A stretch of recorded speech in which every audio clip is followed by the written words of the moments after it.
Welcome to the course, An Orientation to Using the Online Sendai Framework Monitor. This video will show you how to use this online course and get the most out of the learning experience.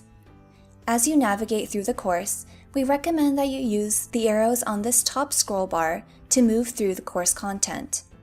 This will ensure that you follow the course in the correct sequence so that you do not miss any material. Otherwise, you can choose to skip to the exact module or unit using this course outline on the left sidebar.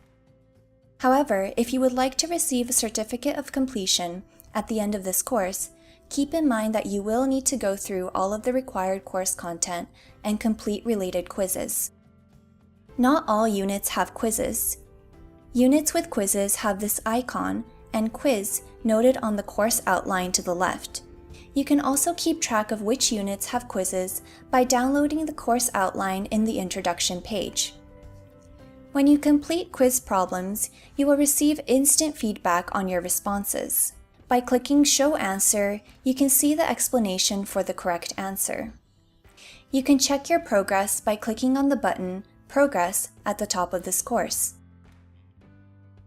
This section will show you your progress on all of the course quizzes. You must pass 75% of quiz questions to receive a certificate of completion.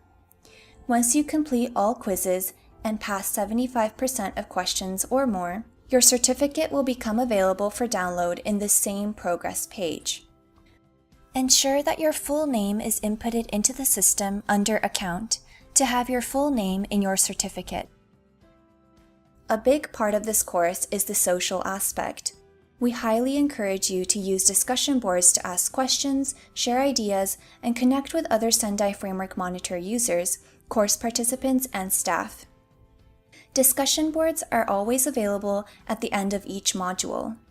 In Module 3, discussion boards will additionally be available at the end of tutorials for reporting on each target's A to G for you to ask target-specific questions. You can also search for discussion boards through the Discussion tab. Click on this icon to find the discussion board relevant to your comment or question.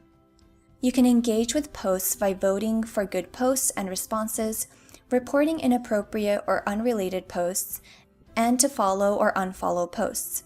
You can also check this box to receive daily emails to notify you on new or unread discussion activity from posts that you are following. Take a moment to get familiarized with the different components of this course. If you have any general questions or comments, leave a post in the Introduction discussion board, and our course staff will be happy to assist you. We hope you enjoy this course.